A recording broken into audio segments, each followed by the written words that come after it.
Ah, que no, pero me habéis entendido, ¿no? Sí, vale, perfecto. Siempre tengo estos líos con la tecnología. Siempre suelo decir a mi hija que ciencia es lo que un padre enseña a la hija y tecnología lo que la hija le enseña al padre. En cualquier caso, gracias especiales a Imanol Pradales, diputado de Desarrollo Económico y Territorial, que ha aceptado encantado mi invitación a presentar a Rafael Yuste. Imanol y la Diputación de Guipúzcoa son buenos amigos del Donostia International Physics Center, que organiza este acto. Esta mañana hemos tenido un acto precioso con más de 300 estudiantes de bachillerato que han comprobado que la ciencia no es un conjunto congelado de dogmas, sino una aventura humana fascinante, y que los que están en la frontera de la ciencia son gente como nosotros, como vosotros, y que si ellos trabajan, les digo a los estudiantes de medicina que hay aquí, podrán ser como ellos. Un ejemplo paradigmático es Rafael Yuste, un hombre con una pasión por el conocer, pero el resto, y con gran simpatía por el País Vasco, porque euskeraz ikasten ari da, baina benetako ikasten ari da, ez betikoek ikasten ari naiz, baizik lazkanon izan da, gustatzen zaio euskera, maitatzen du Euskal Herria, y estamos muy encantados de tener aquí, pero el que le va a presentar, seguramente, como siempre, muy bien, es nuestro diputado Imanol Pradales. Ongi etorria.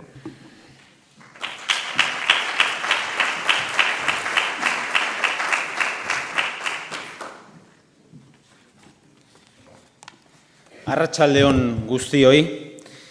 Atsegin handiz hurbildu naiz gaur Bizkaia aretora ekitaldi honetan parte hartzera, baina aurkezpena hasi baino lehenago gustatuko litzaidake eskertzea Pedro Miguel Etxenike irakasleari, hobeto esan da maizuari bereziki, bere gonbitea orain dela aste batzuk helaresteagatik, ez niri, zuzenean, baizik eta Bizkaiko Foru Aldundiari, eta Bizkaiko Foru Aldundiaren izenean beraz, mila esker gaurko ohorea emoteagatik, ze ohorea baita gaur Rafael Yuste irakaslea zuei guztiei aurkeztea. Eskerrak baita ere Donostia International Physics Centerreri eta Euskampus ekimenari, uste dut gaurko ekitaldiak baduela benetan garrantzia zientzia gizarteratzeko ematen edo zientziari gizarteratzeko ematen diolako bultzada berri bat Bizkaian eta kasu honetan Bilbon. Es importante la presencia del profesor Yuste hoy aquí, en mi opinión, no solo por su brillante trayectoria académica, no solo porque le consideremos muchos como el cerebro científico o uno de los cerebros científicos de Obama, sino porque creo que vamos a poder asistir de una manera muy pedagógica y también con una sinceridad que no oculta, vamos a poder asistir a una conferencia y a un conocimiento del ámbito de la neurobiología y sus avances que sin duda creo que es fascinante, al menos para quienes no nos encontramos en esos ámbitos. En las sociedades modernas, sociedades complejas, creo que estamos obligados a prestar atención especial a quienes encarnan la voz científica. Todos, alumnos, profesores, empresarios, trabajadores, políticos, deportistas, la sociedad en general. Creo que estamos, insisto, obligados a prestar atención pública a esa voz tan autorizada y especialmente obligados desde las instituciones públicas a escuchar siquiera con mayor atención de lo que lo hacemos habitualmente las opiniones y los avances de quienes se encuentran en la vanguardia del conocimiento, escuchar, tomar nota y actuar pública y presupuestariamente también en consecuencia, escuchar y, por lo tanto, fomentar el desarrollo de la ciencia y de la cultura científica, prestigiándola, aprendiendo de quienes poseen una visión de frontera, de quienes marcan el camino. Sin duda, el profesor Yuste creo que encarna todos estos atributos y es una de las voces que merecen escuchar, atender y seguir. Rafael Yuste nació en Madrid en 1963, estudió medicina en la Universidad Autónoma de Madrid y en el Hospital Fundación Jiménez Díaz. La neurobiología llamó la atención en un breve periodo de investigación que realizó en el grupo del premio Nobel sudafricano Sidney Brenner en el LMB de Cambridge, en UK, tras el que se marchó a Estados Unidos para realizar un doctorado con Larry Katz en el laboratorio Thorsten Wiesel, también premio Nobel, en la Universidad Rockefeller de New York. Tras el doctorado se trasladó a los laboratorios Bell, donde realizó 4 años de postdoctorado con David Tank y Winfried Denk en el Departamento de Computación Biológica dentro de la División de Física. Fue en 1996 cuando llegó a la Universidad de Columbia, al Departamento de Ciencias Biológicas, donde actualmente es profesor titular. En 2005 fue nombrado investigador Howard Hughes Medical Institute, un programa y, entre comillas, lo que dice que insta a sus investigadores a afrontar riesgos, a andar caminos inexplorados y a abrazar lo desconocido, aunque esto implique incertidumbre e incluso la posibilidad de fracasar. Qué bellas palabras en un momento en el que necesitamos tanto de arriesgar y de afrontar las incertidumbres. También en 2005 fue nombrado codirector del Instituto Cowley de Circuitos Cerebrales de Columbia y en la actualidad además dirige el recién creado Centro de Neurotecnología también en Columbia. El profesor Yuste y su laboratorio tienen el objetivo de entender la función del microcircuito cortical, un elemento básico de la arquitectura de la corteza cerebral que los humanos es el lugar principal de funciones como la percepción, la memoria, el control voluntario de los movimientos, la imaginación, el lenguaje o la música. Para ello, Yuste ha sido pionero en el desarrollo y aplicación de técnicas y tecnologías de imagen láser, avances técnicos que han dado lugar a varias patentes, 2 de las cuales, según me dicen, disponen ya de licencia comercial. Ojalá hubiera empresas aquí capaces de desarrollarlas. Su trabajo ha gozado de un reconocido prestigio en la comunidad científica. Ha recibido numerosos premios, entre los que quizás se pueden destacar el premio del alcalde de la ciudad de Nueva York y el premio al investigador joven de la Sociedad de Neurociencias. Desde 2013, y quizás es lo que hoy a todos nos concita una mayor atención, lidera el Brain Activity Map Project, una iniciativa internacional a gran escala cuyo objetivo es registrar y manipular la actividad de cada neurona dentro de los circuitos cerebrales. Un proyecto que cuenta con el patrocinio de la Administración Obama, dentro de una ambiciosa iniciativa Brain. El profesor Yuste precisamente lideró el grupo de investigadores que realizó la propuesta inicial de esta iniciativa y también ha liderado opiniones a veces críticas en relación con el desarrollo de la misma. Se trata sin duda de un proyecto muy ambicioso. Desvelar los misterios del cerebro humano es uno de los grandes desafíos a los que se enfrenta la ciencia hoy. Estoy seguro de que el profesor Yuste nos explicará con detalle y claridad cómo abordar el reto, cuáles serán las posibles implicaciones y cómo, con todo ello, podremos mejorar el bienestar de nuestra sociedad y, al final, del ser humano. Mila esker, eskerrik asko, un placer, y ya me callo, que lo importante es escucharlo al profesor. Eskerrik asko benetan.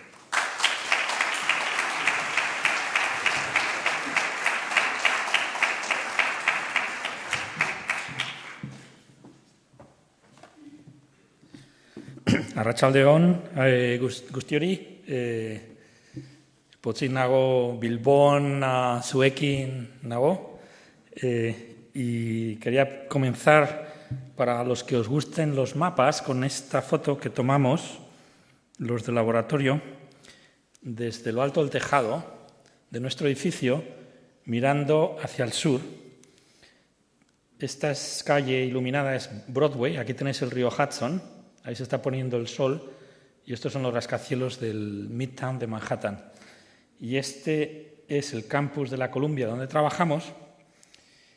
Y trabajamos en este edificio, que es un edificio moderno, que está justo al lado de este otro edificio, que es el Departamento de Física. Y este edificio es un monumento nacional, porque aquí en el sótano se empezó a germinar en un reactor nuclear que hicieron, el Manhattan Project. De aquí salió el grupo de físicos que hicieron después el proyecto Manhattan en Los Álamos, se lo llevaron de aquí por cuestiones de seguridad de los espías. Habría demasiados espías alemanes en Nueva York y por eso se fueron a Los Álamos. Entonces, en nuestro edificio tenemos un grupo de neurotecnología, un centro de neurotecnología, y lo forma una serie de laboratorios interdisciplinarios de distintos campos de la ciencia. Este es los directores de este centro, y para que os hagáis una idea, esta se llama Virginia Cornish, es una química, especialista en química biológica. Este es Liam Paninsky, que es un estadístico especialista en redes bayesianas. Esta es una chica que se llama Julia Sable, que es especialista en divulgación y lo que llamamos outreach. Ken Shepard es un profesor de ingeniería eléctrica que fabrica circuitos integrados en silicona, en CMOS. Darcy Peterka es un físico químico especialista en óptica física, y yo mismo. Y entre nosotros, representando a un grupo de laboratorios que trabajan en este edificio, tenemos el objetivo de crear tecnologías que puedan ayudar al desarrollo de la neurociencia. El edificio, por cierto, está hecho por uno de Tudela, por Rafael Moneo, y quería invitaros a todos a venir. Si pasáis por Nueva York y queréis visitarnos, por favor, avisarnos y os lo enseñamos.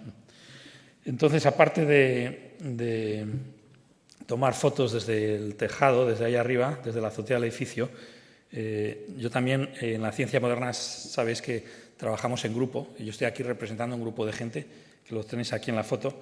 Estos son la gente que trabaja en mi laboratorio, y voy a hablar del trabajo que han hecho este grupo de personas, que son antiguos estudiantes y estudiantes postdoctorales que están en el laboratorio ahora.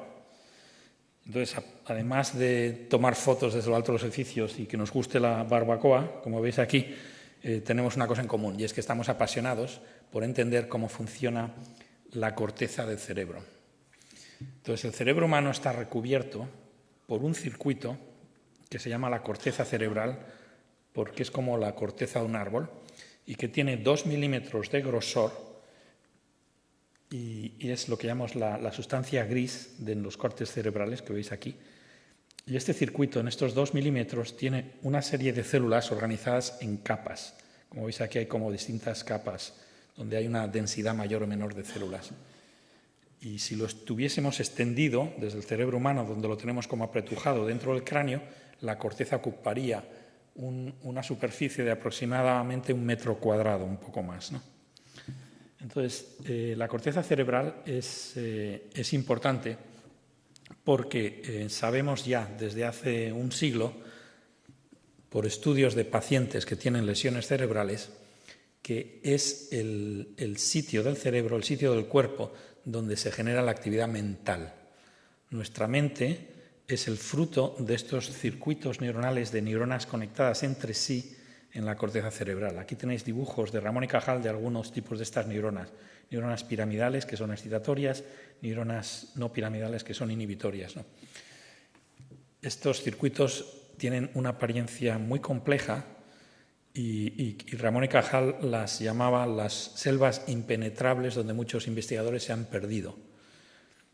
Porque a pesar de saber que es la base de nuestra mente y la base de nuestra inteligencia, y como habéis oído, la base de la percepción sensorial, organización motora, muchas de nuestras memorias, lo que nos hace humanos, sale de ahí. A pesar de esa realización, todavía no podemos entender cómo funciona, ¿no? Y ha habido generación tras generación, desde los tiempos de Cajal, gente muy brillante, mentes muy brillantes en todo el mundo, en una red que se extiende sin países y sin fronteras de tiempo, intentando desbrozar estas malezas, intentando ver cuál es el funcionamiento esencial de estos circuitos corticales. La corteza no es un circuito que tengamos solo los humanos, sino la compartimos con todos los mamíferos. Aquí tenéis fotos del cerebro de distintos mamíferos y veis cómo según subimos en la escala evolutiva el tamaño de la corteza aumenta hasta llegar a la corteza humana, en el que la tenemos doblada dentro del cráneo para que quepa más. Es como si la naturaleza está intentando meter en nuestro cráneo cuanto más corteza posible. De hecho, el cráneo de los humanos está al máximo anatómicamente permitido para que los niños puedan nacer por la pelvis de las mujeres. Ese es un poco el límite físico de cómo puede ser de grande el cráneo. Y ahí ves cómo la naturaleza está haciendo en la evolución, según subes por la escala evolutiva por los mamíferos, está jugando con aumentar el tamaño de la corteza. En realidad, aumentar la superficie de la corteza. Como os he dicho, es una capa fina de 2 milímetros y esa capa fina de 2 milímetros es igual en los humanos como en otros mamíferos. De hecho, aquí tenéis unos cortes de la corteza cerebral de un humano y un ratón. A pesar de que el cerebro ratón sea muy pequeño, el grosor de la corteza es prácticamente igual en las dos especies. Y de hecho, es difícil distinguir, incluso para un experto, si un corte histológico de la corteza ha sido tomado de un ratón o de un humano. Entonces eso ha generado la hipótesis que la propuso Lorente Hénault, que fue un discípulo de Cajal y también fue después propuesta por Mountcastle y Hewland Whistle, que lo que nos hace inteligentes no es que tengamos un cerebro distinto en el sentido de fabricado de otra manera, sino tenemos el cerebro igual que otros mamíferos, lo que pasa es que tenemos más superficie cortical. Es como tenemos, imagínate que la corteza de un ratón sería como el procesador que puedes tener en un iPhone, mientras la corteza cerebral humana sería el mismo tipo de procesador, pero que podrías tener quizá en 1 millón de iPhones todos conectados de una manera inteligente, ¿no? Entonces, esto da la sospecha, tanto como la evolución tan rápida de la corteza y la apariencia tan similar en distintos animales y en distintas partes de la corteza, de que estamos de frente de un circuito cerebral que es modular, debe haber un circuito simple que ha sido repetido por la evolución, copiado y repetido y multiplicado muchas veces de una manera explosiva, y que este circuito de alguna manera da lugar a las actividades mentales que tenemos nosotros y a todas las actividades sofisticadas del comportamiento de los mamíferos, ¿no?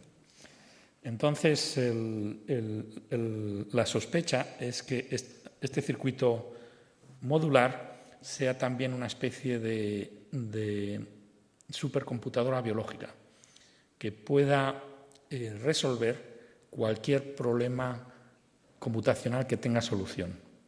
Es como si, digamos, una máquina de Turing, excepto es una máquina de Turing biológica, que la evolución en algún momento, hace quizá 50 millones de años, encontró con la manera de fabricar una computadora biológica, y desde ese momento el linaje de los mamíferos despega, se hace con la Tierra, y nosotros representamos como la culmen de este linaje de los animales que tenemos corteza, ¿no?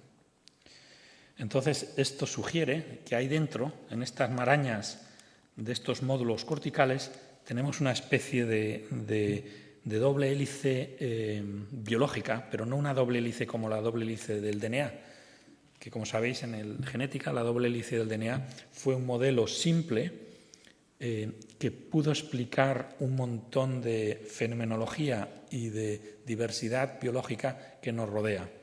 Entonces, la hipótesis que tenemos nosotros, como nosotros hablando ya de mi campo en general, es que en estos módulos corticales hay una especie de algoritmo matemático que se puede utilizar para computar, en principio, cualquier tipo de problema. Y por eso explicaría de que nuestra corteza humana puede, con la misma estructura, resolver problemas, por ejemplo, en la corteza visual, de analizar el campo visual que vemos por la retina, mientras que si te mueves a la corteza frontal, el mismo circuito puede estar relacionado con calcular probabilidades de cosas que van a pasar en el futuro, o si te mueves en la corteza auditiva puede descifrar el habla, y entonces distintos tipos de computación estarían realizados por el mismo microprocesador.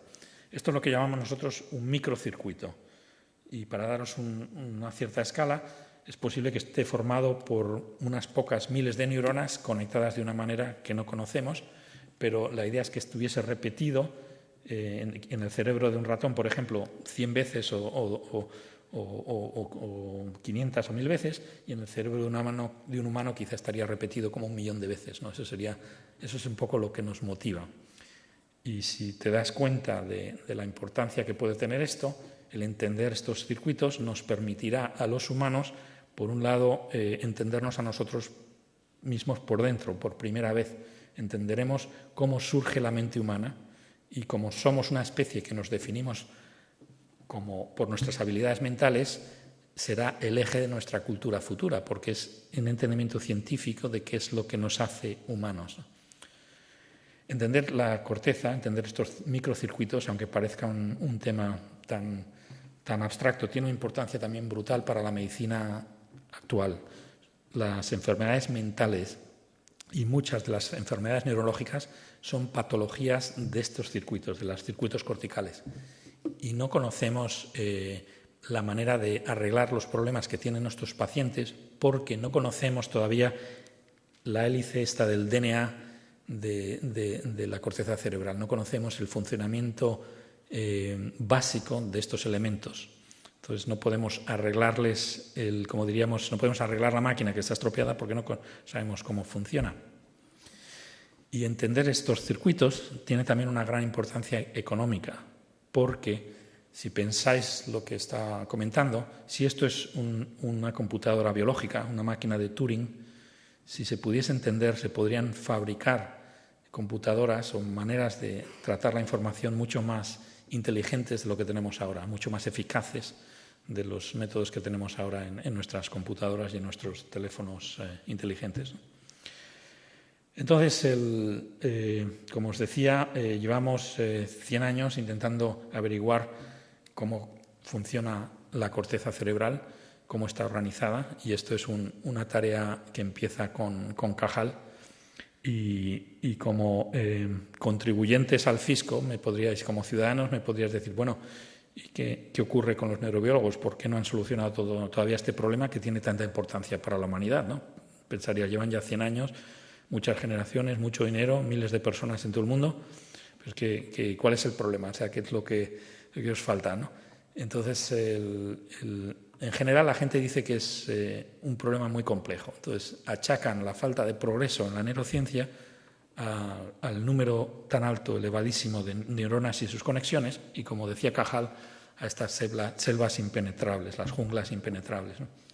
Pero hay otra posibilidad que quiero tomar como bandera en esta charla, y es que quizá los neurobiólogos hemos estudiado la corteza cerebral y el cerebro en general de una manera quizá errónea. Os explico por qué. La neurobiología surge hace 100 años con el trabajo de Cajal, que propuso lo que llaman la doctrina neuronal anatómica. Entonces, un poco para organizar toda la información que Cajal y sus contemporáneos tenían sobre el cerebro de los humanos y los animales, Cajal propuso la teoría neuronal que dice que la base estructural del cerebro son las neuronas individuales. Entonces él asumió que el cerebro está compuesto de neuronas y que las neuronas es la unidad de la estructura del cerebro. Y con esa doctrina que se enseña en las primeras clases de neurobiología a los estudiantes de carrera o de instituto, Cajal y sus contemporáneos fueron describiendo distintos tipos de células en todas partes del cerebro y lograron grandes éxitos. Por ejemplo, uno de los éxitos de Cajal fue entender cómo funciona la retina del ojo, y vio cómo había unas células, unas neuronas conectadas de una manera, incluso pudo predecir la dirección de la actividad neuronal, que son estas flechitas que dibujó él en sus dibujos tan bellos que hizo. Entonces, a pesar de los grandes éxitos que tuvo la teoría neuronal para explicar ciertas partes del cerebro, no resultó a la hora de explicar otras partes como pueden ser la corteza. Esta idea de Cajal fue tomada por un contemporáneo suyo que se llamaba Sherrington. Y así como Cajal fue el fundador de la neuroanatomía, Sherrington fue el fundador de la neurofisiología. Estos son los investigadores que utilizan técnicas funcionales para medir la actividad de las neuronas y entender cómo se generan los comportamientos y cómo se generan los patrones cerebrales, ¿no? Y Sherrington propuso la doctrina neuronal fisiológica, que decía que la unidad de función del cerebro es la neurona individual. En otras palabras, que si estudias las neuronas individuales de una en una, puedes descifrar la función de la parte del cerebro en la que trabajan y relacionarlo con el comportamiento del animal. Un ejemplo del éxito de esta teoría neuronal fisiológica es explicar cómo funciona el reflejo patelar, que os lo habrán hecho alguna vez en el médico. Entonces hay un circuito reflejo que está basado en las conexiones entre tres neuronas conectadas de una manera específica, y entendiendo este circuito con estas conexiones y con estas neuronas puedes entender por qué el paciente levanta la pierna cuando le estimulas mecánicamente la rótula, ¿no? Entonces, la doctrina neuronal fisiológica tuvo grandes éxitos, estamos hablando hace ya 80 años, y se aplicó de una manera generalizada, sistemática, para intentar entender el funcionamiento de todas partes del cerebro en animales y en personas, ¿no? Un ejemplo de estos resultados fue el trabajo que se realizó con microelectrodos, que son varillas de metal como esta, que se insertan dentro del cerebro de un animal o de una persona, y con la cual registras de una manera eléctricamente la actividad de una neurona. Y este trabajo fue pionero de este tipo de abordajes, Hubel y Wiesel, que tienen una actitud mucho más jovial que la que habéis visto de las caras tan serias de Sherrington y sobre todo de Cajal. Estos eran un poco más divertidos en sus fotos, y con estas técnicas empezaron a describir la actividad de circuitos cerebrales en la corteza visual de mamíferos, y a consecuencia de estos ganaron el premio Nobel, igual que Cajal y igual que Sherrington. Entonces, esto llega hasta los años 60, y desde los años 60 hasta hoy ha habido muchísima gente que ha hecho lo mismo, ha metido estos electrodos en el cerebro de animales, en el cerebro de personas, ha intentado describir cómo las respuestas de las neuronas pueden estar relacionadas con el comportamiento del animal o el comportamiento de la persona, pero tenemos muchos de nosotros la sensación de que estamos un poco dando vueltas a lo mismo, que no salimos del agujero. Sabemos lo mismo prácticamente ahora en términos del funcionamiento de estos circuitos que se sabía en los años 60. Entonces, el tema, la sugerencia es que si miráis cualquier parte del cerebro en cualquier animal o en cualquier persona, esto es una foto de la corteza visual del ratón, que es la parte del cerebro que estudiamos nosotros en mi laboratorio. Aquí tenéis las famosas capas corticales que os he enseñado antes, desde esta parte de arriba, que está justo dentro del cráneo, esta parte de abajo que está conectada con el resto del cerebro. Cada uno de estos puntitos es una neurona. La hipótesis es que quizá Cajal y Sherrington se habían equivocado y que la unidad de función no sea la neurona individual, sino grupos de neuronas trabajando juntos. Esto es lo que se conoce como una propiedad emergente.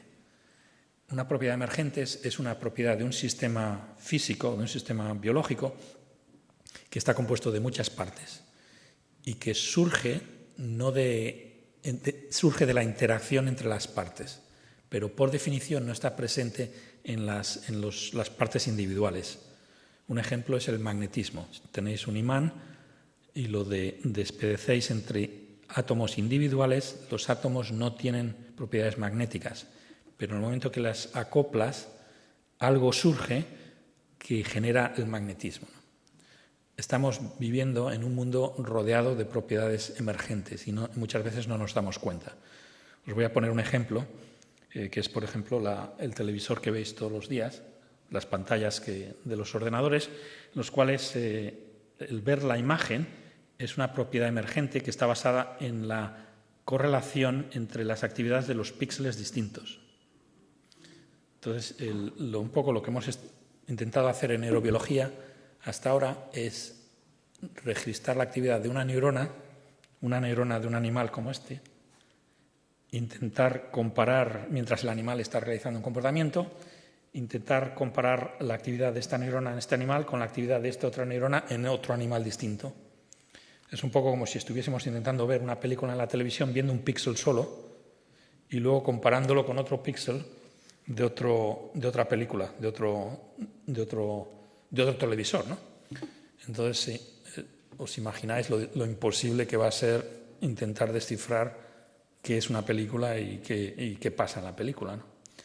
Entonces, la idea simplemente es esa, que igual hay sospecha de que el cerebro tiene tantas neuronas porque precisamente lo que hace es generar propiedades funcionales emergentes, en las cuales las neuronas serían como los píxeles y cuando disparan o no están, como dirías, proyectando una película o pasando una imagen que tiene un sentido funcional.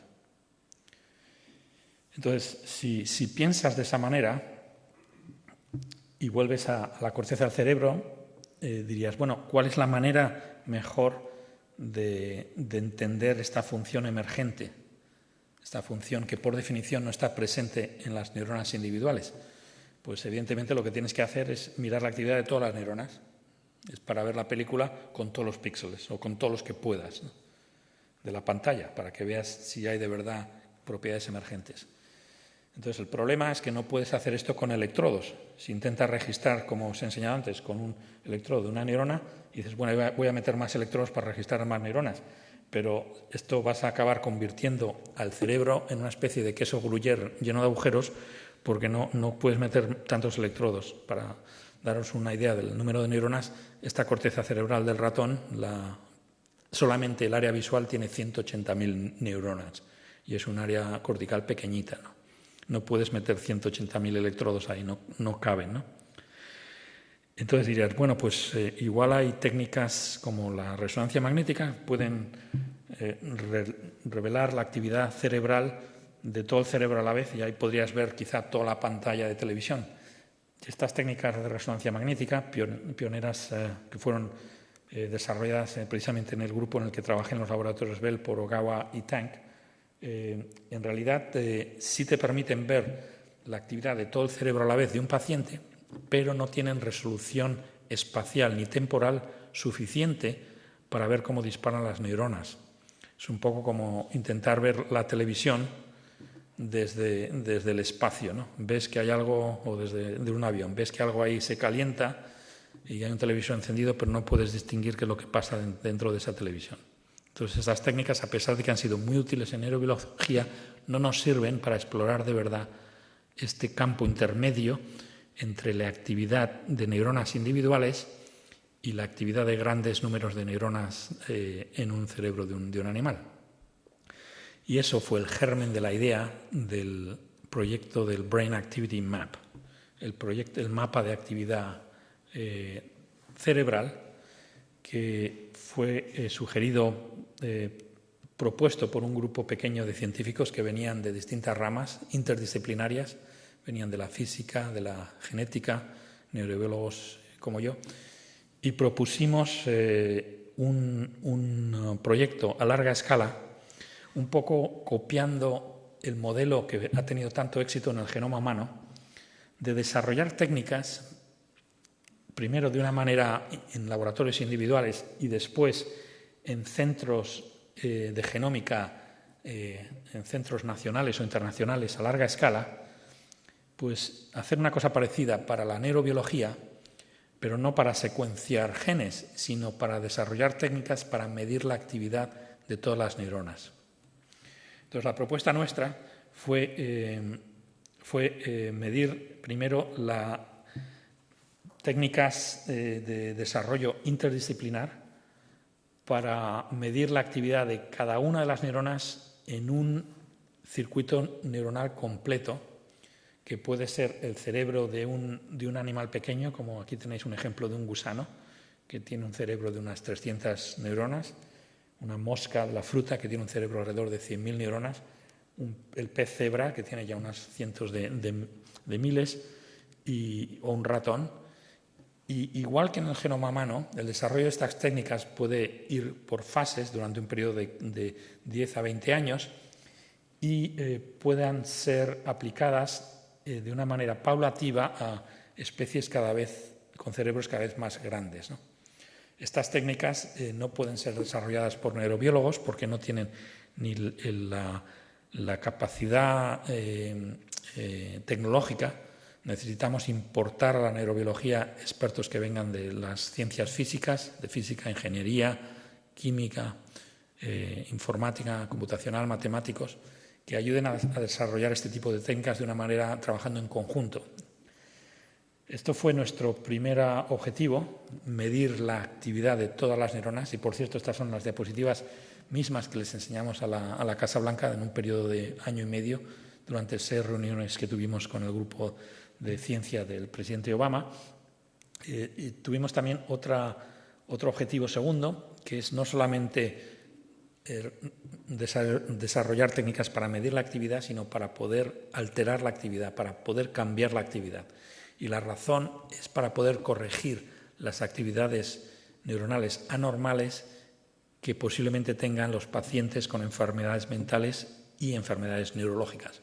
No nos va a servir de nada en el tratamiento de estas enfermedades el poder ver y diagnosticar muy precisamente qué les pasa sin poder intervenir para cambiar y solucionarles el problema, ¿no? Entonces, por eso pensamos que necesitábamos técnicas tanto para leer la actividad y también como para poder escribir o cambiar la actividad de una manera generalizada. En principio, poder alterar la actividad de cada neurona de una manera independiente, ¿no? Y en este proyecto generaría muchísimos datos, unas cantidades astronómicas de datos que necesitarían ser tratados, integrados y analizados por expertos que necesitan también desarrollar sus técnicas computacionales y matemáticas y estadísticas para poder extraer la información necesaria de estos registros neuronales tan gigantescos y detectar, por ejemplo, si hay problemas en pacientes o no, y detectar también si hay patrones conservados que nos puedan dar pista de estos algoritmos que estamos buscando, de esta hélice del DNA computacional que puede estar metida dentro de los circuitos neuronales de las selvas de Cajal, ¿no? Entonces, este proyecto fue endosado por el presidente Obama en febrero del año 13. Lo anunció en el Congreso de Estados Unidos, en el discurso del Estado de la Nación, y lo propuso como un gran desafío, reto de la ciencia y tecnología del siglo XXI para el país y también para la humanidad, porque él hizo el argumento que os he hecho hace un segundo, que es necesario desarrollar estas técnicas para poder estudiar el cerebro de una manera completa, de una manera que capture las propiedades emergentes, para poder entender cómo funciona, para poder corregir las enfermedades mentales, y también, esto es un argumento que hizo al Congreso de Estados Unidos, para desarrollar nuevos campos de la economía con nuevas tecnologías que permitan al país, en este sentido en los Estados Unidos, mantener un liderazgo tecnológico, igual que ocurrió con el proyecto del genoma humano, donde se ha calculado que cada dólar que fue invertido en el desarrollo de las tecnologías del genoma humano ha revertido en la economía 15 años más tarde $65 de beneficio. O sea, ha sido una inversión, que ni si te toca la ruleta, ¿no? Por cada dólar que metes te dan 65 después a los 15 años. Entonces es posible que este tipo de tecnologías, invirtiendo en este desarrollo tecnológico ahora, genere un campo nuevo de la economía que no mañana, pero quizá en una década o dos, pueda crear una nueva rama de desarrollo tecnológico, industrial y económico. Entonces, este proyecto, os voy a dar unos ejemplos de cómo se pueden realizar este tipo de mediciones ahora, para que os hagáis una idea de lo que viene en el futuro. Pensar que estamos empezando con el proyecto del BRAIN, que se llama así, la BRAIN Initiative. Estamos en el segundo año, hay un grupo se han empezado a repartir fondos.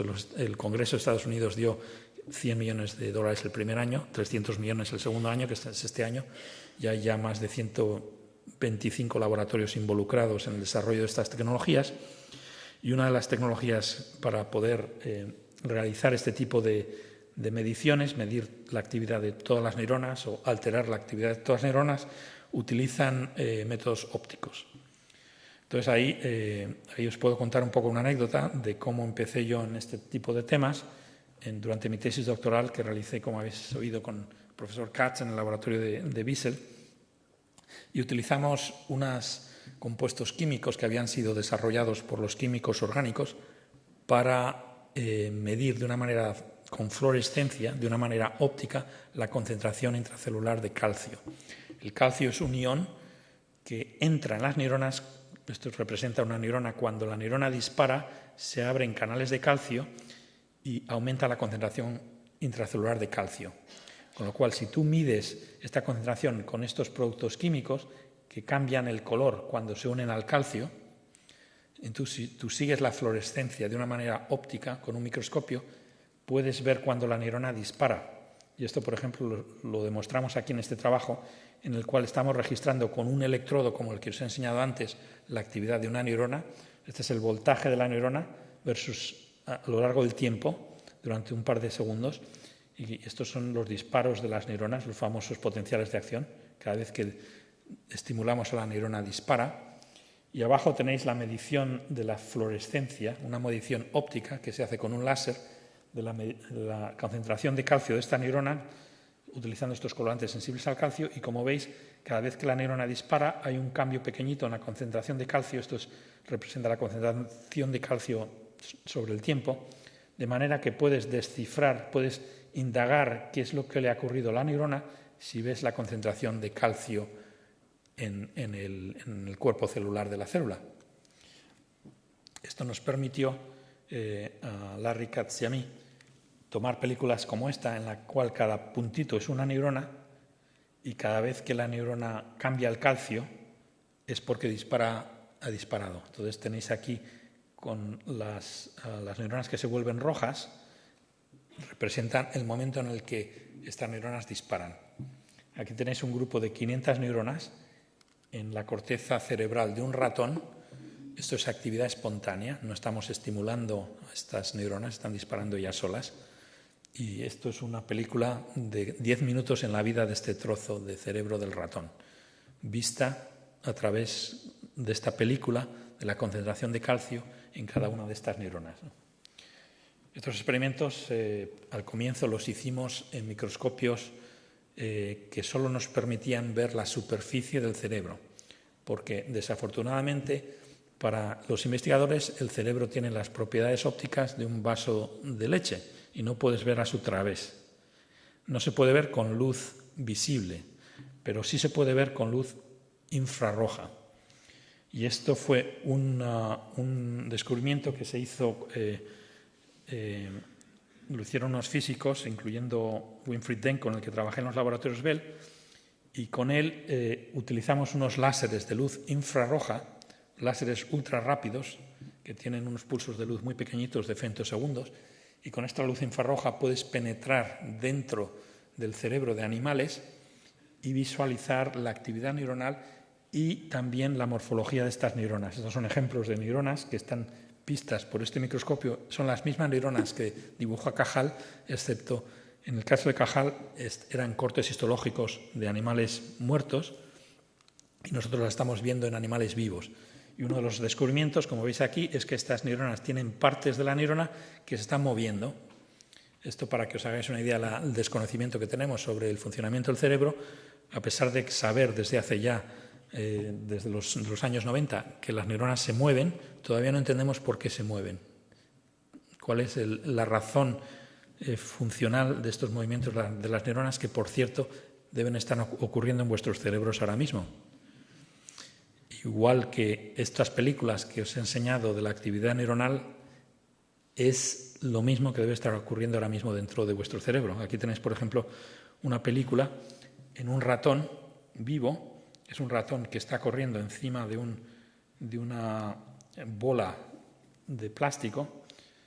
El ratón tiene su cráneo pegado al microscopio a través de un vástago de acero y a través del cráneo, con esta tecnología de láseres infrarrojos y mirando la concentración de calcio en distintas neuronas, tomamos películas como esta. Esto es un grupo de neuronas en la corteza visual del ratón, mientras el ratón está corriendo sobre la bola y viendo esta pantalla de televisión donde le estamos enseñando distintas imágenes, ¿no? Entonces, esta es la respuesta del cerebro del ratón a las imágenes que le estamos enseñando, ¿no?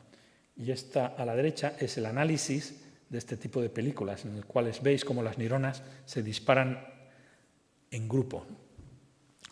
Algo parecido a esto lo tenéis ahora mismo dentro de vuestro cerebro y, de hecho, el desafío de la neurociencia es entender estos patrones de disparo, porque no hay más dentro del cerebro que grupos de neuronas disparando.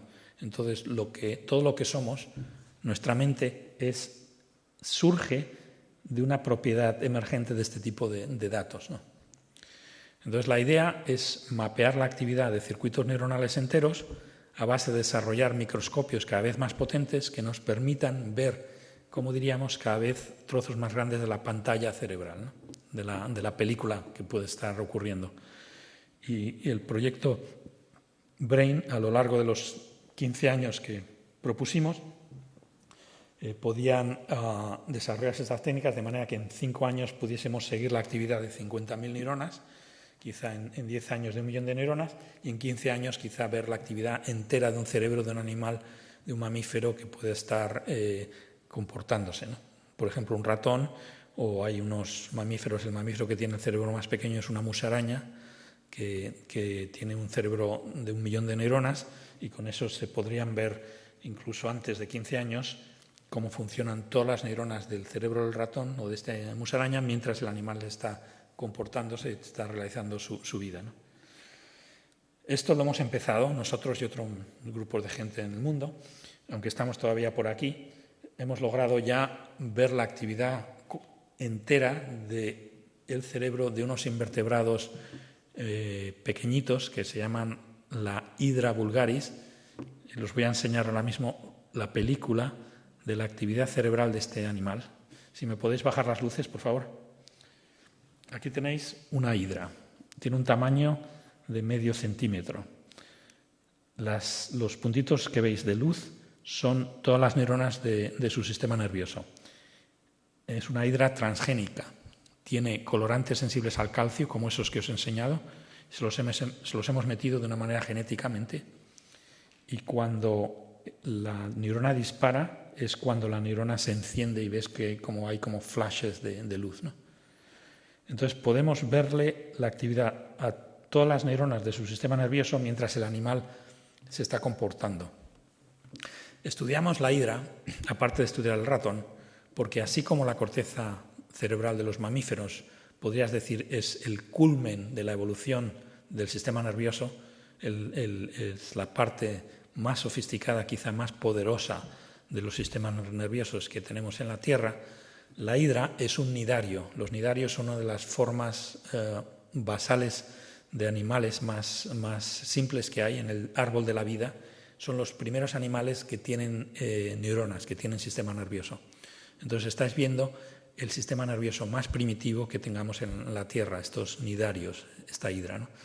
Entonces ahora mismo tenemos la habilidad técnica, utilizando estas técnicas que os he enseñado, con láseres infrarrojos, con colorantes sensibles al calcio, de medirle la actividad entera a este animal, y tenemos el desafío ahora mismo en nuestro laboratorio de intentar comprender cómo la actividad neuronal da lugar al comportamiento de estos animales, que tienen un comportamiento relativamente sofisticado. Por ejemplo, cazan con sus tentáculos pequeñas embriones y larvas de gambas que se las comen, y otros invertebrados marinos, tienen también, se pueden mover, aparte de contraerse, como veis en esta hidra, se pueden mover de una manera dando como volteretas, que es un comportamiento motor relativamente sofisticado que yo, por ejemplo, no puedo hacer.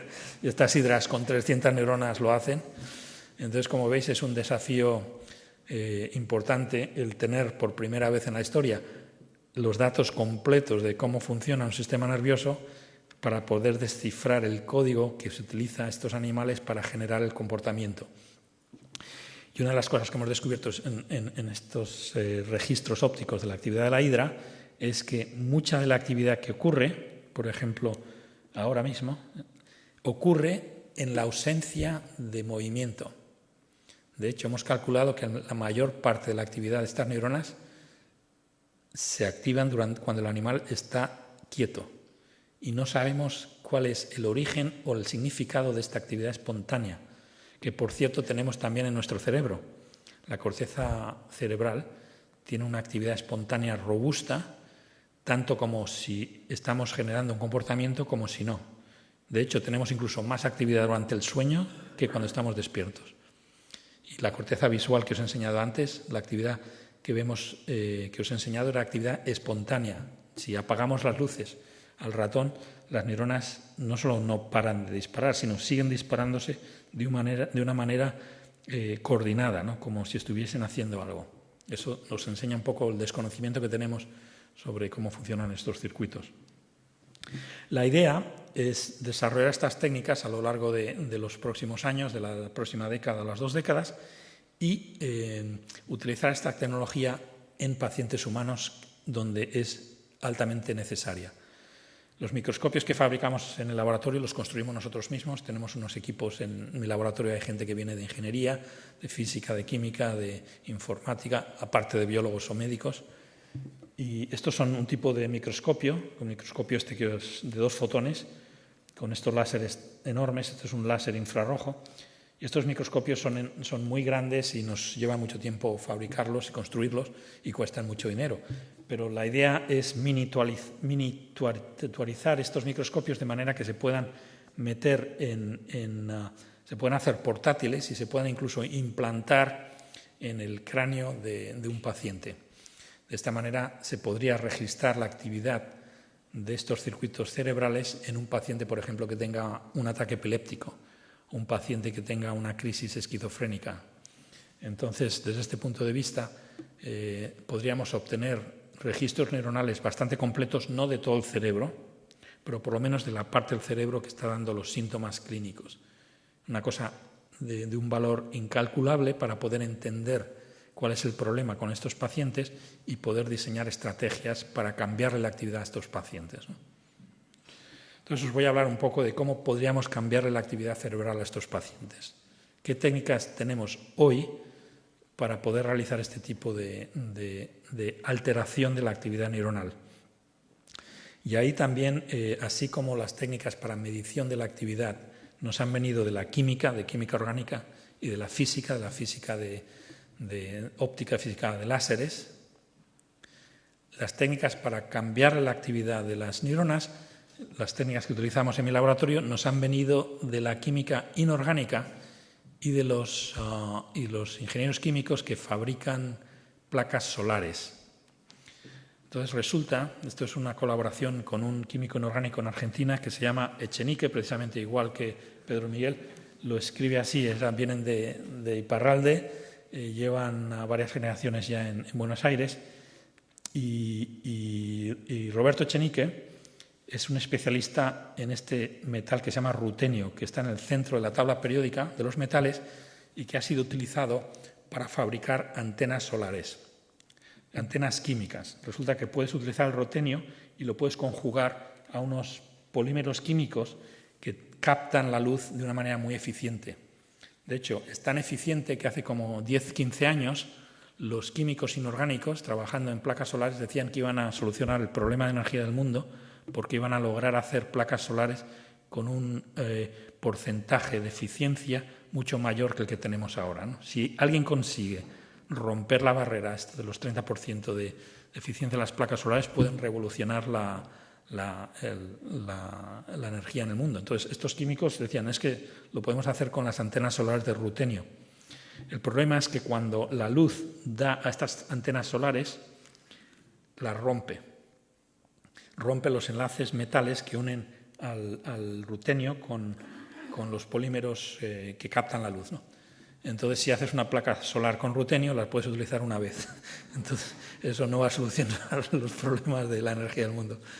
Pero lo que sí se le ocurrió a Echenique, tenía un interés, una curiosidad por la neurobiología, es aplicar este tipo de antenas solares para diseñar métodos para liberar neurotransmisores con luz. Entonces, aquí tenéis el ejemplo de los neurotransmisores que ha fabricado químicamente Echenique, pegándolos a una antena solar con rutenio. Este es el elemento rutenio. Estas son bipiridinas que sirven para captar los fotones y a través de este enlace metal se une a esta molécula que es la estructura química del neurotransmisor glutamato, que es el neurotransmisor principal que generan todas las neuronas excitatorias de la corteza, de las cuales os he enseñado antes unas fotos, ¿no? O sea, toda la actividad mental nuestra está basada esencialmente en la liberación de glutamato por neuronas individuales en distintos sitios, ¿no? Entonces, con luz, esta es una reacción química, con luz puedes romper esta antena solar, liberar el glutamato y este glutamato flota y se une a la neurona de la cual está cerca y la hace disparar. Entonces, aplicando estas antenas de glutamato en el tejido, podemos utilizar un láser. Aquí tenéis este diagrama representa la potencia del láser versus el tiempo, y aquí tenéis unos registros electrofisiológicos de las espigas de los potenciales de acciones de las neuronas. Cada vez que abrimos el láser disparamos a la neurona y lo podemos hacer con una precisión de neurona individual.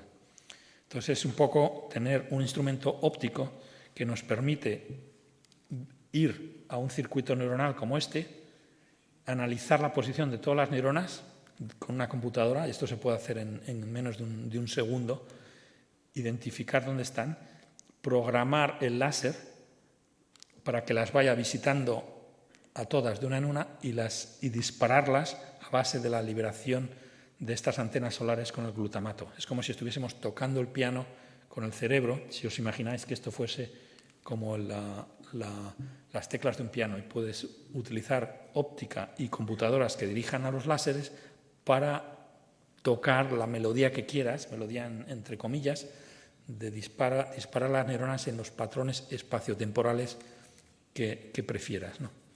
Eso nos permitiría, en principio, distinguir si estos patrones de actividad cortical que os he enseñado antes de los ratones tienen importancia, porque podíamos volver a tocarlos en un animal que, por ejemplo, no esté viendo el televisor, para ver si eso le puede cambiar el comportamiento al ratón.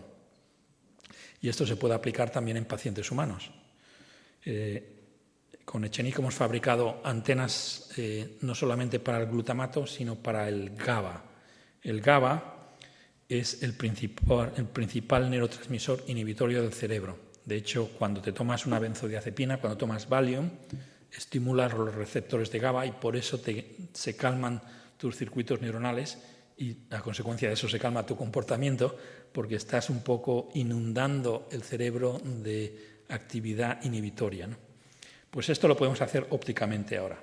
Aquí tenéis una estructura química de otra antena solar con rutenio unida al GABA. Esta es la estructura química del GABA y la podemos liberar con luz igual que antes. Y para demostrar la utilidad clínica de estos compuestos hemos hecho un experimento en colaboración con Steve Rothman en la Universidad de Minnesota para pararle la epilepsia a una rata. Estos son registros, este es el experimento. En la parte de arriba tenemos un registro electrofisiológico de la corteza cerebral de una rata que tiene epilepsia. Hay ratas que tienen epilepsia, las puedes generar de una manera química, hay muchas maneras, y son los modelos que se utilizan para investigar cómo se genera y se propaga la epilepsia en la corteza, ¿no? Entonces, en esta rata, estas descargas epilépticas están medidas con un electrodo en la superficie del cerebro, son de hecho muy parecidas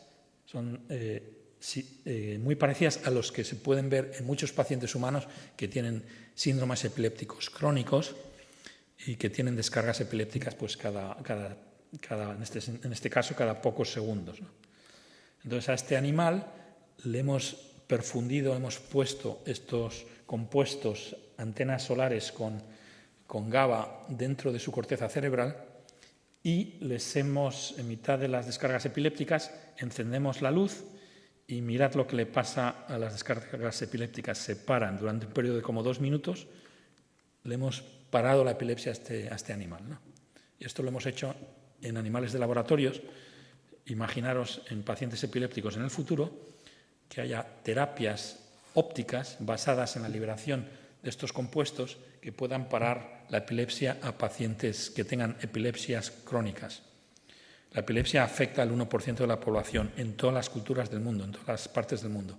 Y de ese 1% hay un tercio que no responden a tratamiento médico. Un tercio de estos pacientes, hoy en día, la única solución que tienen es la neurocirugía. Van al neurocirujano y el neurocirujano les extirpa la parte del cerebro, la parte de la corteza que genera las descargas epilépticas.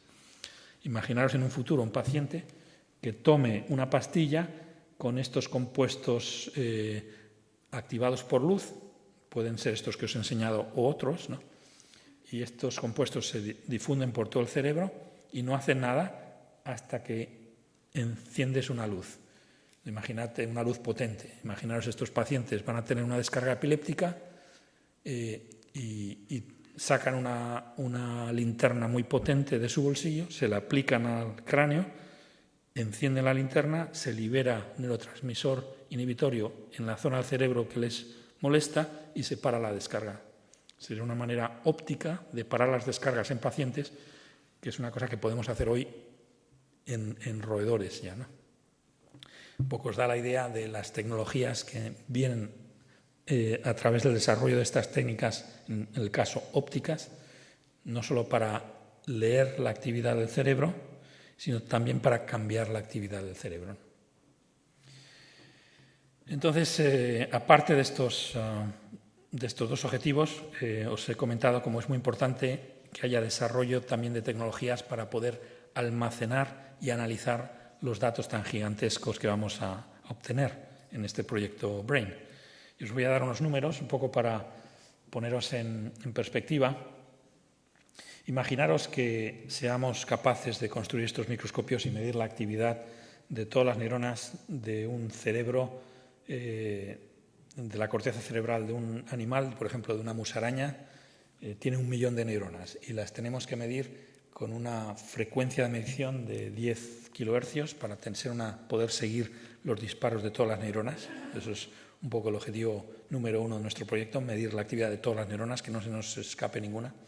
Esto generaría como 10 gigas de información por segundo y serían como 36 terabytes por hora, que no es unas cantidades astronómicas, no es una cosa que asuste a los ingenieros de Google o de Facebook con los cuales hemos hablado.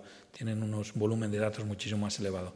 Entonces pensamos que en principio el almacenaje de estos datos y el tratamiento no va a ser un problema porque hoy no tenemos los microscopios suficientemente potentes para hacerlo, pero incluso si los tuviésemos, no sería un problema para la gente que maneja volúmenes de datos en ciencia o en tecnología mayores. Entonces, imaginaros el armazón del proyecto BRAIN, con un grupo de gente que trabaje en desarrollar técnicas de medición, otro grupo de gente que utilice técnicas un poco de intervención y otro grupo de gente que haga técnicas de acopio de información y análisis. ¿Cómo se podría poner esto en marcha? ¿Cuál es un poco el organigrama del proyecto? Entonces, la idea nuestra fue involucrar, nosotros, esto representa un poco el proceso en el tiempo en el cual se puede desarrollar el proyecto BRAIN. Nosotros lo iniciamos, lo llamamos el BRAIN Activity Map, pero ahora se ha cambiado el nombre porque el presidente Obama, siendo el presidente, puede cambiar de nombre a las cosas. Yo a mí no tengo ningún problema con eso, que le cambie el nombre a nuestro proyecto, porque claro, tiene que poner su sello, el proyecto BRAIN de Obama, ¿de acuerdo? Entonces, una vez que se involucra el Congreso de Estados Unidos, empieza a repartir dinero a las agencias federales de investigación, que entre ellas están los Institutos Nacional de la Salud de Estados Unidos, el NIH, la Organización de Investigación del Ejército de las Fuerzas Armadas, DARPA, la Fundación Nacional de la Ciencia, NSF, y otras agencias muy grandes que son las que manejan todo el dinero de la investigación federal pública de los Estados Unidos. Ahora mismo el proyecto BRAIN está dividido en estas agencias y cada una de estas agencias tiene una oficina que se encargan de administrar los fondos que les llegan del Congreso de Estados Unidos. La idea es que con el tiempo este proyecto, como ocurrió con el genoma humano, se desarrolle y evidentemente llegue al final a una compleción con estos hitos que os he marcado en la diapositiva anterior, quizá llegar a 50.000 neuronas, a 1 millón de neuronas, a animales enteros, ¿no? Y desde los lados es muy importante que ayuden a este proyecto las fundaciones privadas. Por ejemplo, la Fundación CAFLI nos apoyó desde el comienzo y nos dio un sello también de garantía, como podríamos decir, de calidad, con el cual nos fuimos presentados a la Casa Blanca. Entonces nos oyeron en parte porque veníamos con el sponsor de la Fundación CAFLI, que decían que esto era una cosa muy importante que la Casa Blanca tenía que escuchar. Y hay otras fundaciones privadas, como la fundación de Paul Allen, uno de los fundadores de Microsoft, que se ha metido en el proyecto BRAIN, en el instituto que tienen en Seattle. La fundación Howard Hughes, de las cuales hemos hablado antes, también está metida en un campus nuevo que han desarrollado en Virginia, en el desarrollo de este tipo de técnicas. Y ahora mismo se están metiendo también las industrias, entre ellas Google y Facebook, que tienen departamentos de investigación, están empezando a meterse en la generación de técnicas y sobre todo de estrategias computacionales para contribuir al proyecto BRAIN y sobre todo para poder estar allí si hay grandes descubrimientos y poder utilizarlas en su propio beneficio económico. Entonces, para que esto funcione, es un proyecto de ciencia interdisciplinaria. Os he explicado cómo en los avances que hemos tenido, que son pequeños avances comparado con la magnitud del proyecto del que estamos hablando, es crucial. Los avances han venido por la incorporación a la neurobiología de científicos de otras disciplinas. Para que esto funcione necesitamos incorporar un montón de tipos de personas con entrenamientos distintos, desde físicos, por ejemplo, que trabajen en óptica, ingenieros que fabriquen electrónica o nanofabricación, expertos computacionales, químicos, biólogos. Es un abanico de abordaje interdisciplinar que es absolutamente necesario para un proyecto de esta magnitud. Pero esto lleva al problema de que si se reparte el dinero, como se está haciendo hasta ahora en el proyecto BRAIN, desde las agencias federales de investigación a los investigadores individuales, de los 125 laboratorios que hay por todo Estados Unidos, pues estos laboratorios individuales no van a tener la masa crítica para aglomerar este tipo de especialistas que se necesitan para solucionar los problemas más difíciles. Entonces, por eso hemos propuesto, de hecho, la semana pasada, el mismo grupo, las 6 personas que propusimos el proyecto inicial, hemos escrito otro artículo proponiendo la creación de una red de observatorios cerebrales que sirvan como grandes centros de investigación donde se nuclee el proyecto BRAIN, que sirvan un poco como el centro, el eje de un sistema de ejes y lugares periféricos, un poco como si fuese una red, en el cual tienes un eje central conectado con otros lugares y estarían todos los laboratorios trabajando en el proyecto BRAIN conectados a un sitio común o a varios sitios, y los hemos llamado observatorios cerebrales, un poco copiando a los observatorios astronómicos, que son lugares donde los astrónomos de distintas universidades y distintos países se ponen de acuerdo, fabrican un instrumento entre todos que no se puede fabricar en laboratorios individuales, es un instrumento compartido, lo ponen en el sitio del mundo donde es más efectivo, en lo alto de una montaña, y a partir de entonces, si tú eres un astrónomo y un astrofísico, en vez de tomar observaciones en tu propio laboratorio, lo que vas es una vez al año o cuando te toque, pasas 1 o 2 semanas en un telescopio de estos, un observatorio astronómico, te tomas las fotos de las estrellas que quieras y luego te las llevas a tu propio laboratorio y las analizas y trabajas con eso. Entonces, tenemos una visión parecida de estos observatorios cerebrales, pero en vez de mirar a las estrellas, estaremos mirando al cerebro de animales o al cerebro de personas. Entonces, serían unos sitios donde, igual que en los observatorios astronómicos, si tú eres un neurobiólogo o un clínico, un psiquiatra o un neurólogo, podrías reservar tiempo para utilizar un instrumental muy complejo que está hecho por grandes equipos de cientos de especialistas y serviría un papel análogo donde podrías tomar estas mediciones y luego llevártelas a tu laboratorio, a tu oficina y estudiarlas y analizarlas. y hemos propuesto que se creen laboratorios de observatorios cerebrales en 4 o en 5 áreas concretas, donde las tecnologías que hay que desarrollar son tecnologías mucho más grandes de lo que pueden hacer laboratorios individuales. Entonces, veremos ahora si la administración americana se mete en el agua, se tira al agua y crea esta red de observatorios cerebrales. Eso os lo contaré la próxima vez que venga, a ver si hemos tenido éxito o no.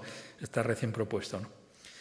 Entonces, quería acabar por las consecuencias que puede tener estas tecnologías en el futuro de la sociedad, no solo de la medicina.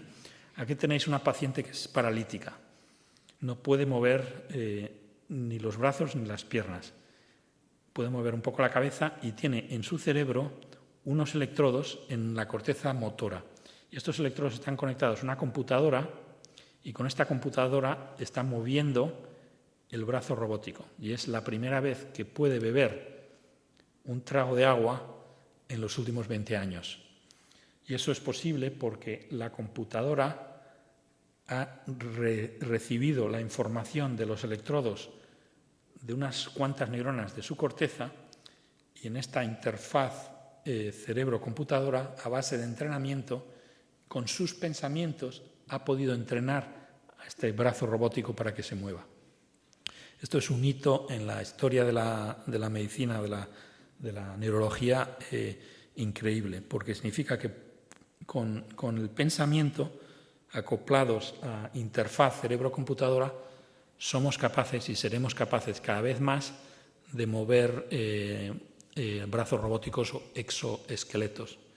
Por supuesto, tiene un interés clínico tremendo porque todos los pacientes que tienen parálisis hay un rayo de luz que les pueda permitir tener vida más o menos normal. Esto es lo que se puede hacer hoy, registrando la actividad de unas pocas neuronas en el cerebro de esta mujer.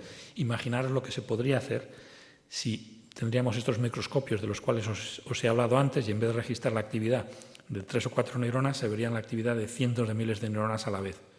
Esta mujer, en vez de beber agua de esta botella, igual podría ser capaz de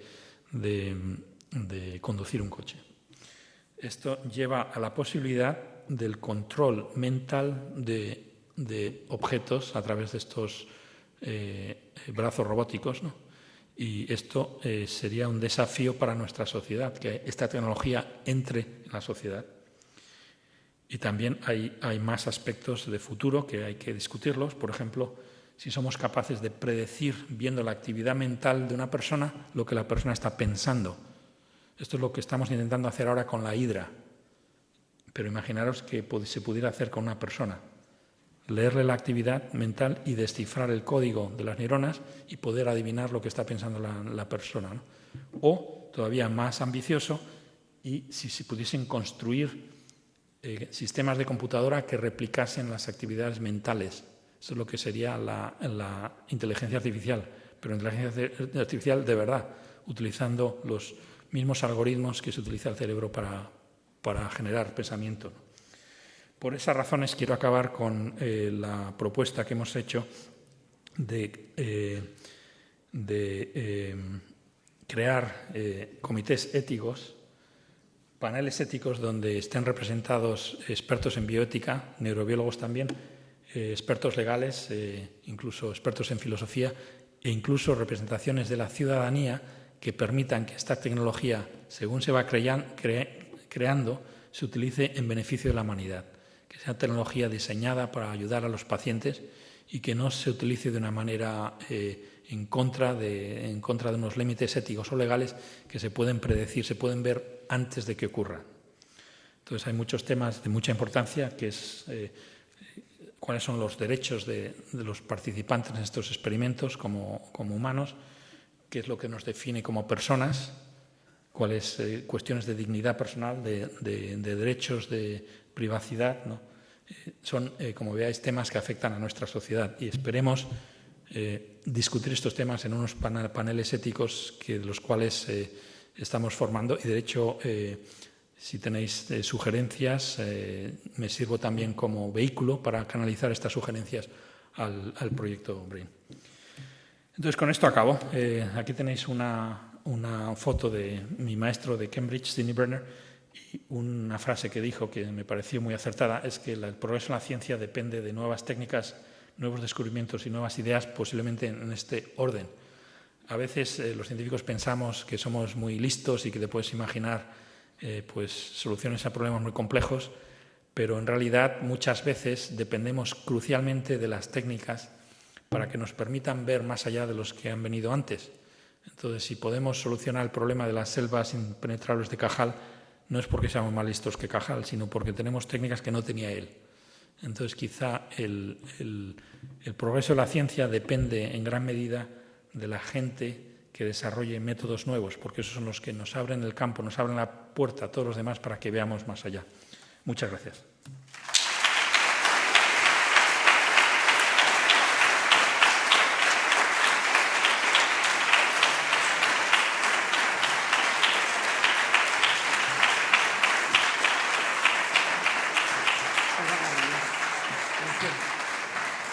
Bueno, ahora el profesor Yuste contestará las preguntas, igual con más luz para la audiencia, por favor.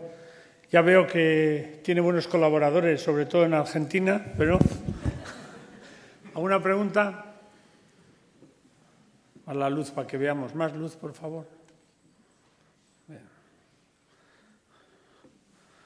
O para romper el hielo, yo le pregunto lo que le han preguntado hoy un estudiante de bachillerato, para que veáis el nivel que tienen los estudiantes del País Vasco. Si hubiese un trasplante de cerebro, ¿la nueva persona guardaría los recuerdos? ¿Adquiriría nuevos? ¿Hay comunicación entre el cerebro y el cuerpo? No es pregunta mía, es un estudiante de bachillerato. Entonces, si pensáis esto que os he comentado, sobre todo la idea de que la mente humana, la mente vuestra, es fruto de la actividad cortical y que no somos más que eso, la mente va con el cerebro. Entonces, si coges el cerebro de una persona y se lo pusieses a otro cuerpo, la mente iría con el cerebro y el cerebro no reconocería al cuerpo nuevo. De hecho, tendría que haber un proceso de aprendizaje que en el caso de los humanos lleva muchos años, incluso empieza en el embrión, dentro del útero de la madre, en las cuales el cerebro y el cuerpo interaccionan y el cerebro aprende cómo es el cuerpo en el cual se encuentra. Entonces, esta situación en un caso de trasplante cerebral pues sería un cambio abrupto. Entonces, aunque el cerebro vendría con toda la mente y todos los recuerdos del cuerpo anterior, tendría un largo proceso de adaptación al cuerpo nuevo. Eso es en el caso de que se pueda hacer, ¿no? ¿Otras preguntas? Sí, dime. Igual le dan el micrófono. Oiga.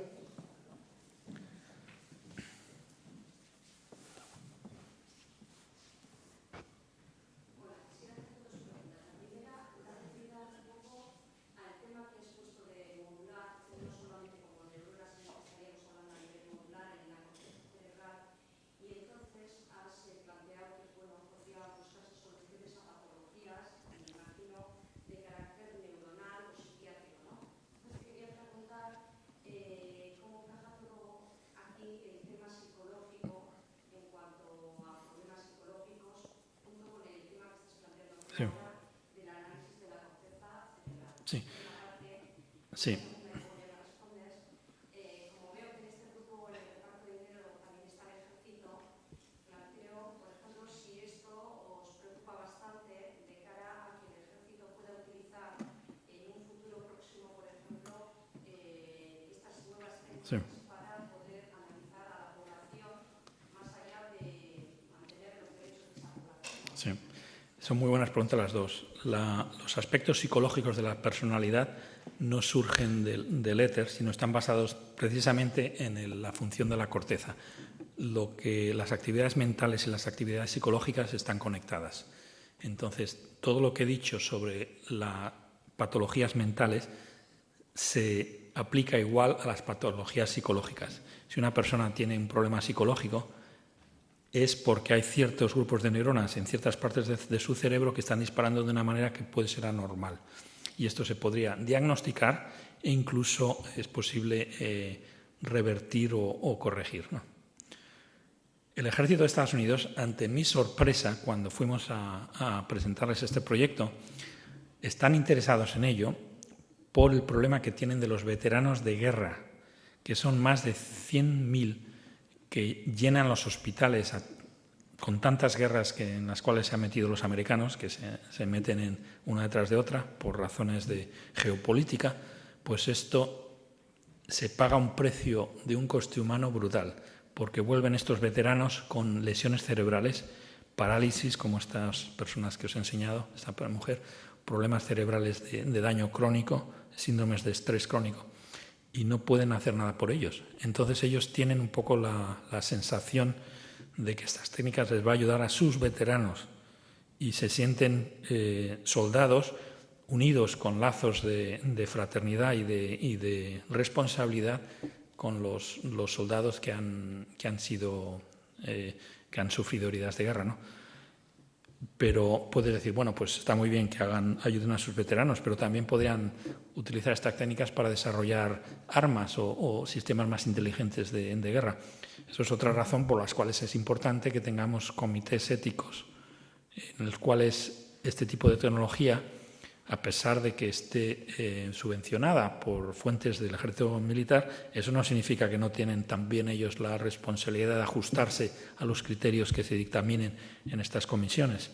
Y eso, curiosamente, les interesa mucho a ellos que haya comités éticos, porque no quieren tener la mala fama de ser acusados de utilizar estas tecnologías en contra de la humanidad. Tienen también su responsabilidad moral y su responsabilidad de tener una buena imagen con la población y quieren mantenerla ajustándose a estos criterios de los comités éticos. Esa es un poco la idea. Sí. Hola, buenas tardes. No he entendido muy bien lo de la doble hélice extra que puede haber en las células, las neuronas. Sí, eso lo voy a explicar. Lo puedo explicar un poco mejor. No me refería a que hubiese una doble hélice tal cual, sino que haya un concepto. O sea, la imagen lo que quería representar, la doble hélice fue un concepto clave, un descubrimiento clave que vertebró la genética y de hecho nos explicó no solamente cómo se transmiten los genes, sino nos explicó también cómo funciona la evolución, cómo las mutaciones dan lugar a caracteres genéticos heredados a través de cambios en el DNA, en el ADN, y eso se transmite, se selecciona después por selección natural. Entonces, si piensas en la biología y en la medicina y dices cuál es el concepto clave, central, desde el cual puedes explicarlo todo, pues posiblemente el modelo de doble hélice del DNA, ¿no? Ahora, lo que quiero es que utilices esto como referencia y pienses en el cerebro de los mamíferos, en la corteza cerebral, y pienses en esa posibilidad que te he sugerido, que os he sugerido, que haya un circuito modular muy básico dentro de ahí y que no va a ser una doble hélice, pero va a tener un papel también central desde el cual puedas explicar toda la actividad mental, por ejemplo, las actividades motoras que tenemos los mamíferos, el aprendizaje, y que pueda servir como el equivalente en neurobiología a lo que fue la doble hélice en genética. Esa es la idea. Sí. Hola, muy interesante. ¿Estáis considerando dentro del proyecto de Brain Project el papel de otros tipos celulares dentro del cerebro? Sí. Aparte de las neuronas en el cerebro, hay otro tipo celular muy importante, se llama la glía. De hecho, la glía fue descrita en gran medida también por investigadores de la Escuela de Cajal en España, ¿no? Y no se entiende muy bien para qué sirve, pero están en números muy altos. De hecho, se calcula que puede haber incluso más glía que neuronas en ciertas partes del cerebro, ¿no? Entonces, estas técnicas que estamos proponiendo y que estamos trabajando con ellas, como estas que te he enseñado de la imagen con calcio, se utilizan también para la glía. O sea, por el mismo precio, como dirías, estudia las neuronas y estudias a la glía. Entonces, los laboratorios que trabajan en glía, incluyendo gente que he entrenado yo, están felices con este tipo de proyectos porque les van a venir un arsenal de herramientas técnicas que pueden utilizar ellos para descifrar el papel de la glía en la función del cerebro, ¿no? Aparte de la glía, los otros tipos de neuronas, de células que hay en el cerebro son ya de menor importancia en términos de números y posiblemente en términos de función. Sí. Sí, mi pregunta es respecto a la corteza cerebral, si se prevé que siga creciendo o, tal como ha dicho, que está tan constreñida dentro del cerebro, si hemos llegado al límite en la especie humana. Se piensa que la evolución humana, de la evolución de nuestro cuerpo, ha parado en los últimos 20.000 años y que esencialmente conservamos el mismo cuerpo que teníamos en el Paleolítico. De hecho, hay una hipótesis que la ha propuesto Sidney Brenner, la misma persona cuya foto os he enseñado, que dice que la mayor parte de las patologías que sufrimos los humanos es porque vivimos un tipo de vida para el cual nuestro cuerpo no ha sido diseñado, que lo que tendríamos que ser son cazadores-recolectores, volver al Paleolítico y que no tendríamos problema de ningún tipo comparado con los que tenemos hoy, ¿no? No digo que hay que volver al Paleolítico, pero lo que sí es posible es que nuestro cerebro haya parado de evolucionar porque la selección natural ya no ocurre a un nivel individual, sino vivimos en una cultura donde la interacción entre personas, que es otro ejemplo de propiedades emergentes, en este caso las sociedades culturales y políticas, los países y los estados, las ciudades, son propiedades emergentes de las personas. Y eso ya domina nuestra vida y nuestra supervivencia. Entonces es como si nos hemos desenchufado de la tiranía de la selección natural de Darwin, ¿no? Entonces yo espero que el cerebro se mantenga en el mismo tamaño, que tampoco vamos a degenerar, pero porque los tiros ya van por otro lado, ¿no? Sí, ahí detrás. Escuché en una conferencia anteriormente que los humanos pues, podemos controlar solo una parte muy pequeña del cerebro. Gracias a estas tecnologías que vayáis a desarrollar o lo que sea, ¿podréis cambiar ese porcentaje o elevarlo o algo por el estilo? Sí. O sea, no sé exactamente lo que escuchaste, pero yo creo que no podemos controlar ninguna parte de nuestro cerebro. De hecho, como os intentaba explicar, no sabemos, no hemos descifrado nada. O sea, vemos todas estas actividades de neuronas disparando y no entendemos qué es lo que hacen. Es como si estuvieses escuchando un idioma que no conoces, ¿no? Es muy frustrante, pero es también un gran desafío, ¿no? Porque sabemos que estos patrones de disparo no son al azar.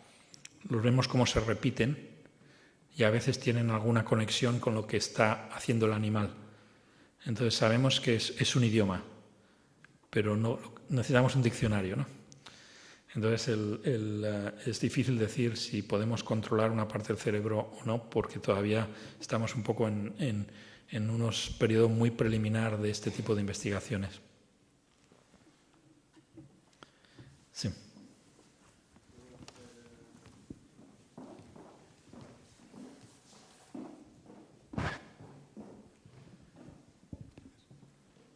Si te he entendido bien, creo que apuntabas a que el proyecto BRAIN podría concluir para dentro de 15 años, aproximadamente, con la modelización completa del comportamiento del cerebro humano.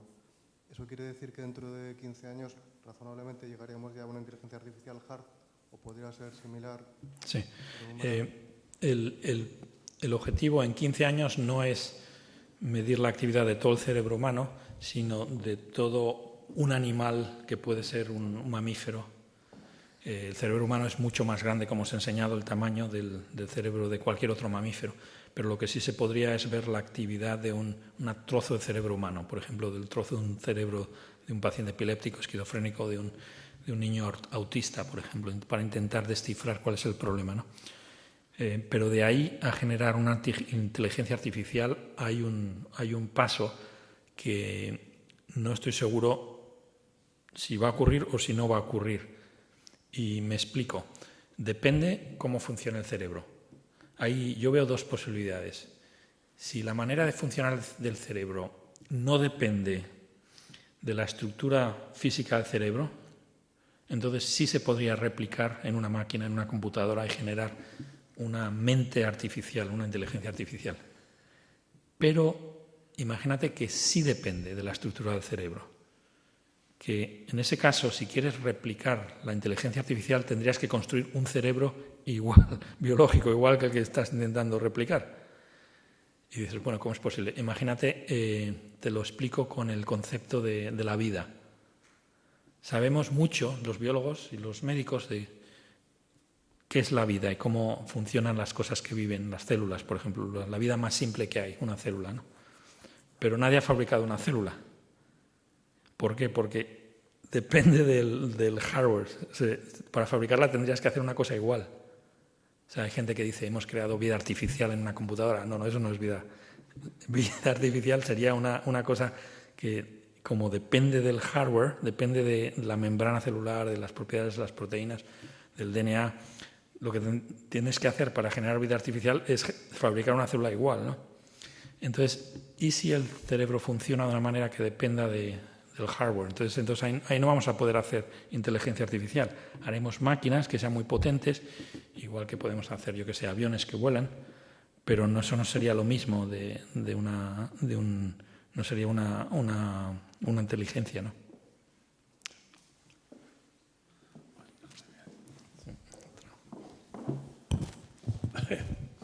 La última pregunta, porque también... Pero sí, derecho a repetir. No, yo sí. Perdón. Quería preguntar si hay un nivel mínimo de conciencia, por ejemplo, una bacteria, una hormiga, un mínimo, que se pueda decir que es consciente de sí mismo o de lo que sea. Es una pregunta buenísima. No sabemos. Estas películas que os he enseñado de la hidra, cuando empezamos a ver la actividad espontánea de la hidra, no sabemos para qué sirve la actividad espontánea, pero estamos, como buenos científicos o como científicos que intentamos hacerlo lo mejor posible, hemos propuesto varias hipótesis, una lista de hipótesis para qué pueda servir esta actividad espontánea y estamos intentando comprobarlas de una en una o descartarlas. Y una de las hipótesis es que la actividad espontánea sea un nivel muy primitivo de conciencia, porque si lo piensas, los animales, incluyendo la hidra, tienen que saber que ellos son uno. O sea, ¿cómo sabe las neuronas que están disparando la hidra que hay un animal y que no hay 2 o 3 o 4? Hay un concepto que lo tomamos por evidente, que nosotros asumimos que somos una persona. ¿Por qué? ¿Cómo eso se genera de una manera biológica? Entonces, igual, la actividad esta espontánea generalizada que estamos viendo en la hidra es como un mensaje que todas las neuronas generan. Dice, chicos, que somos parte de lo mismo, no empecéis a andar por otra parte, porque si empezasen las neuronas a disparar de una manera desconectada sería el final del animal. El animal no sobreviviría la evolución, porque para tener cualquier comportamiento tienes que tener la unidad de, como dirías, de actuación, y esto tiene que estar basado en una unidad de pensamiento o una unidad de conciencia, aunque sea de un nivel muy, muy primitivo. Entonces, esta es una de las hipótesis que tenemos en la lista, ¿no? O sea que no es una pregunta muy interesante para nosotros. Pues ya solo para terminar, dar las gracias al profesor Justi eskerrik asko y Txaldi zoragarri agatik, que estoy seguro que los estudiantes de medicina van a mirar a las fórmulas de la bioquímica con otros ojos, después de ver para qué se utilizan, y que el rutenio y los enlaces y los fotones y los láseres les va a parecer cada vez más fascinante. Y yo quisiera también agradecer al profesor Juste, por supuesto, y al doctor Imanol Pradales por su brillante presentación, y a ustedes por su asistencia, y recordar que este acto que organiza el Donostia International Physics Center, que es un centro del País Vasco, aunque esté ubicado en San Sebastián, por eso venimos muy a gusto a Bilbao, está enmarcado dentro de una colaboración con el campus de excelencia de la Universidad del País Vasco, con los campus que dirige Igor Campillo, que tiene por objeto internacionalizar nuestra universidad, que a todos nos vendrá muy bien, agradeciéndole pues a Imanol Pradales, al profesor Juste, a Campillo como director de Euskampus y a todos ustedes por su asistencia. Acabamos. Mil esker, eskerrik asko.